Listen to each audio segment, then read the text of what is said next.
Assalamualaikum warahmatullahi wabarakatuh. Ini saya akan bahas contoh soal ujian madrasah materi fikih Madrasah Aliyah tahun 2022. Soal yang pertama, di antara definisi fikih adalah pengetahuan manusia tentang hak dan kewajibannya. Definisi yang sedemikian ini adalah pendapat A. Abu Hanifah, B. Imam Syafi'i, C. Imam Ahmad, D. Imam Hambali, E. Imam Malik. Jawabannya adalah A. Abu Hanifah. Soal nomor 2. Ada beberapa hal yang perlu dilakukan ketika menjumpai orang yang baru saja meninggal dunia. Di antaranya A. Secepatnya hubungi kasun setempat untuk diumumkan. B. Secepatnya menghubungi orang yang akan memandikan. C. Apabila mulut mayit masih terbuka, segera ditutup dengan selendang agar tidak kembali terbuka. D. Secepatnya menggali kuburan. E. Secepatnya menghubungi kerabatnya. Jawaban nomor 2 adalah C.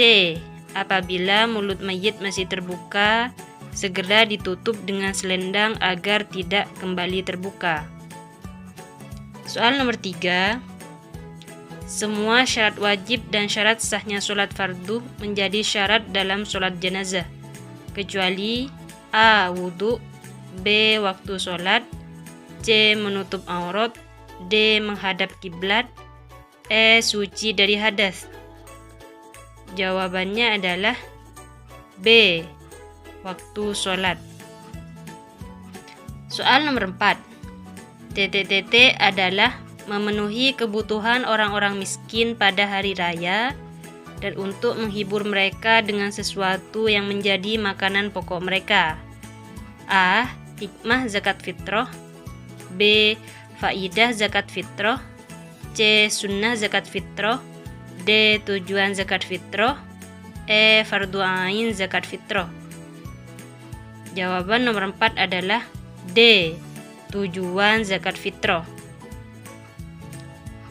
Soal nomor 5. Berniat memulai mengerjakan ibadah haji ataupun umroh disebut A. Sa'i, B. Wukuf, C. Tawaf, D. Mabit, E. Ihram. Jawabannya adalah E. Ihram. Soal nomor 6.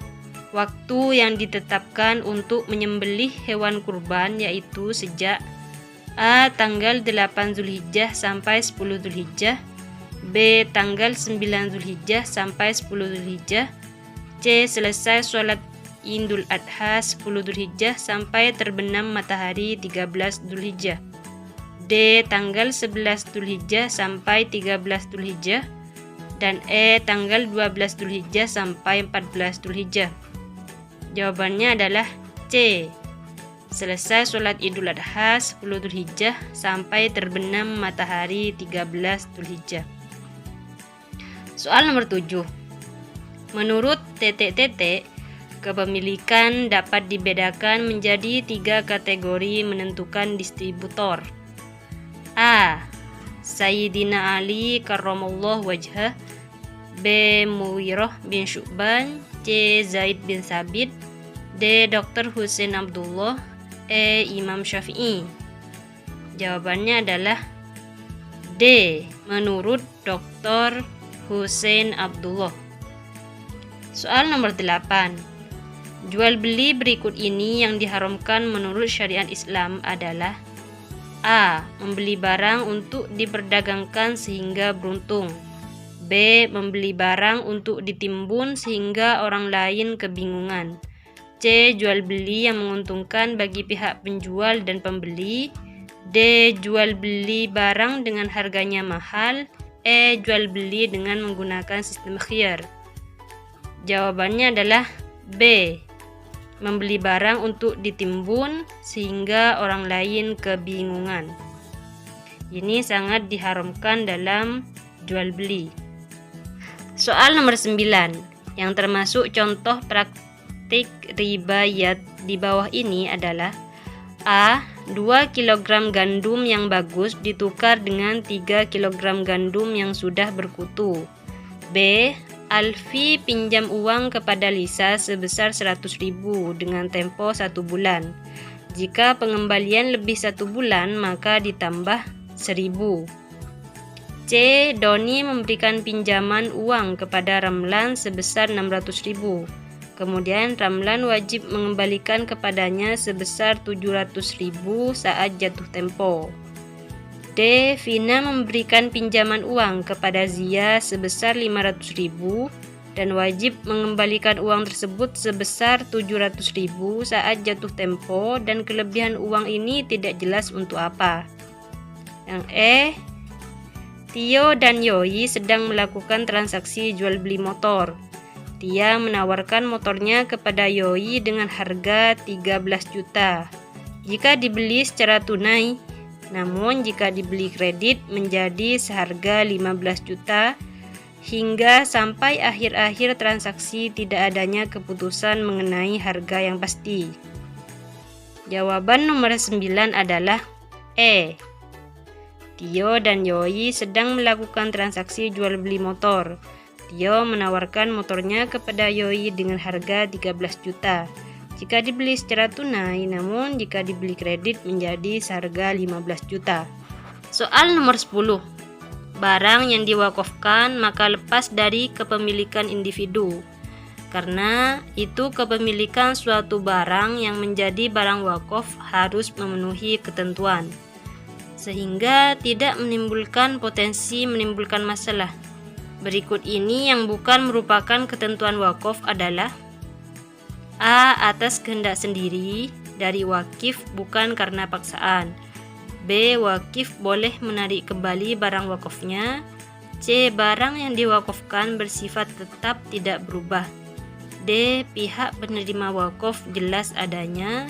Dan E. Barang yang diwakafkan untuk kepentingan umum. Jawabannya adalah B. Wakif boleh menarik kembali barang wakafnya. Soal nomor 11. Andi meminjam uang kepada Arman sebesar 1 juta. Kemudian Arman mengharuskan kepada Andi untuk mengembalikan uang itu sebesar 1.100.000. Dalam praktek ini termasuk akad A. Riba qard, B. Riba nasi'ah, C. Riba qard, D. Riba yard, E. mudharabah. Jawabannya adalah C. Riba qard. Soal nomor 12. Agus sedang bercanda dengan temannya di atas bangunan sekolah. Tanpa disadari, temannya terdorong dan jatuh dari bangunan, kemudian tertimpa batu dan meninggal. Kejadian ini termasuk dalam kasus A.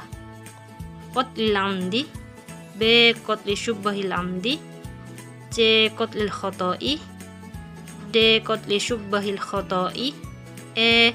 Jinayah. Jawabannya adalah B. Qatli syubbahil amdi. Soal nomor 13.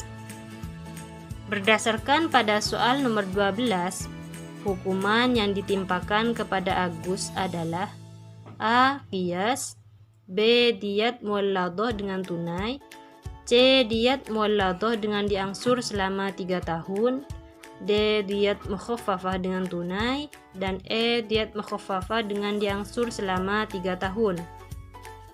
Jawabannya adalah C. Diyat muwalladah dengan diangsur selama 3 tahun. Soal nomor 14. Hukuman bagi pezina muhson adalah hukuman mati dengan dilempari batu sampai meninggal dunia. Dalam istilah fikih disebut A. Jilid, B. Taurib, C. Cambuk, D. Rajam, E. Kisos. Jawabannya adalah D. Rajam. Soal nomor 15. Berikut merupakan hukuman bagi penyamun dan perampok. Pernyataan yang benar adalah A. Membunuh dan mengambil harta korban, hadnya dihukum mati dan disalib. B. Membunuh korban tetapi tidak mengambil hartanya, hadnya dihukum mati. C. Mengambil harta tetapi tidak membunuh korban, hadnya dipotong tangan dan kakinya. D. Tidak mengambil harta dan tidak membunuh atau tertangkap, hadnya dipenjara atau diasingkan. Dan E. Semua jawaban benar. Jawabannya adalah E. Semua jawaban benar. Soal 16. Seorang dapat disebut buut atau pembangkang apabila memenuhi kriteria berikut, kecuali A. Punya strategi untuk menyerang, B. Punya alasan untuk menentang pemimpin, C. Punya pengikut yang sepaham, D. Punya pemimpin yang ditaati, E. Punya kekuatan, baik pengikut dan senjata. Jawabannya adalah A. Punya strategi untuk menyerang. Soal nomor 17. Berikut merupakan hikmah peradilan bagi kehidupan umat manusia, kecuali A. Terwujudnya masyarakat yang bersih, B. Terwujudnya masyarakat yang kebal hukum, C. Keadilan bagi seluruh rakyat, D. Lebih dekat kepada Allah SWT, dan E. Hadirnya aparatur pemerintah yang bersih dan berwibawa. Jawabannya adalah B. Terwujudnya masyarakat yang kebal hukum. Soal nomor 18. Perhatikan pernyataan-pernyataan berikut. 1. Wanita tersebut termasuk mahram. 2. Wanita yang termasuk iddah wafat. 3. Wanita yang masih bersuami. 4. Wanita yang habis iddah. 5. Wanita yang belum dipinang orang. Dari pernyataan-pernyataan tersebut, wanita yang haram dinikahi adalah A. 1, 2, dan 3, B. 2, 4, dan 5, C. 1, 3, dan 5, D. 1, 2, 3, dan 5, E. 1, 2, 3, 4, dan 5. Jawaban nomor 18 adalah A. 1, 2, dan 3. Soal nomor 19. Bu Siti ketika menikah dengan Bapak Ahmad membawa seorang putri yang bernama Aisyah. Ketika perkawinan mereka kandas di tengah jalan dan perceraian merupakan jalan terbaik, maka terlarang baginya untuk menikahi Aisyah karena Aisyah merupakan mahram dengan nasab. A. Keturunan, B. Persusuan, C. Pernikahan, D. Pertalian agama, E. Dimadu. Jawabannya adalah C. Nasab pernikahan. Soal nomor 20. Iddah istri yang ditinggal mati suaminya dalam keadaan hamil adalah A. 3 sucian, B. 4 bulan 10 hari, C. Sampai melahirkan, D. Sampai menikah lagi, E. 6 sucian. Jawabannya adalah C. Sampai melahirkan. Soal nomor 21. Seseorang yang mendapatkan harta warisan salah satunya adalah disebabkan karena wala. Yang dimaksud wala adalah A. Akad yang sah untuk menghalalkan berhubungan suami istri, B. Keturunan sedarah baik ke atas, ke bawah, ataupun ke jalur samping, C. Pengangkatan orang lain menjadi anak angkat, D. Seseorang yang memerdekakan budak laki-laki atau budak wanita, dan E. Seseorang yang memberikan piutang yang besar kepada orang yang meninggal. Jawabannya adalah D. Seseorang yang memerdekakan budak laki-laki atau budak wanita. Soal nomor 23. Berikut merupakan rukun wasiat. A. Al-wasi, al-musalahu, al-musa'anhu, sirah. B. Al-musi, al-musabihi, al-musa'anhu, ijab wa qabul. C. Al-musi, al-musalahu, al-musabihi, ijab wa qabul. D. Al-musa, al-musilahu, al-musabihi, ijab qabul. Dan E. Al-wasi, al-musalahu, al-musabihi, sirah. Jawabannya adalah C. Al-musi, al-musalahu, al-musabihi, ijab wa qabul. Soal nomor 24. Al-Quran berisi tentang hukum-hukum i'tiqadiyah. Artinya, A. Al-Quran berisi hukum-hukum akhlak manusia. B. Al-Quran berisi tentang keimanan. C. Al-Quran berisi tentang kisah kehidupan kaum terdahulu. D. Al-Quran berisi tentang ibadah dan muamalah. Dan E. Al-Quran berisi tentang kabar gembira dengan peringatan. Jawabannya adalah B. Al-Quran berisi tentang keimanan. Al-25. Perhatikan hadis berikut. Qala kaifa taqdi idza arada laka qada'i? Qala aqdi bi kitabillah.